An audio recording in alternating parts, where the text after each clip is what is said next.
Hello, and welcome to an introduction to HTTP with me, Mark Wintringham, a course that teaches the fundamental rules of HTTP and how we can leverage them in our testing.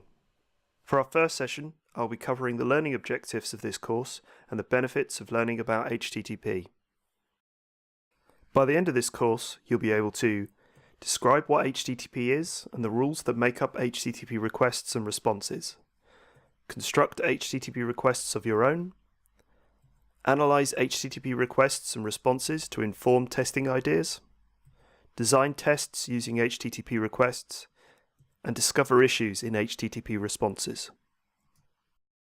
Not only will the course teach you the principles and theory behind HTTP, but there will also be a basic introduction to creating requests with the popular HTTP client tool Postman. You will have the opportunity to follow alongside me and create your own requests against my publicly available web service, RESTful Booker.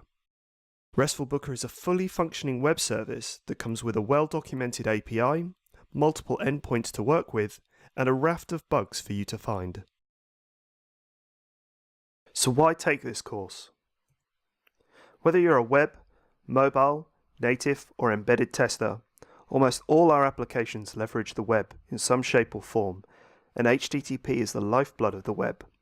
It's the way in which systems communicate over the internet, and it's essential for a tester to understand how HTTP works, not only to appreciate how systems communicate over the web, but to help them discover new risks and opportunities for test ideas, and to give them foundation skills required when working with HTTP tools such as Postman or Rest Assured.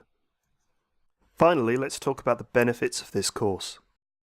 First off, the course will help enable you to test systems earlier.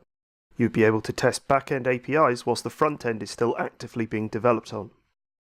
It will also help you to learn more about your application. For example, learn how the back-end behaves, or how different services or components interact with one another. It will also help you to enjoy your work more by providing you an introduction into some technical techniques and help you discover interesting and complex bugs. So please join me for the next session as we start to go through what HTTP is, how it works, and how you can use it to improve your testing skills. And I'll see you there.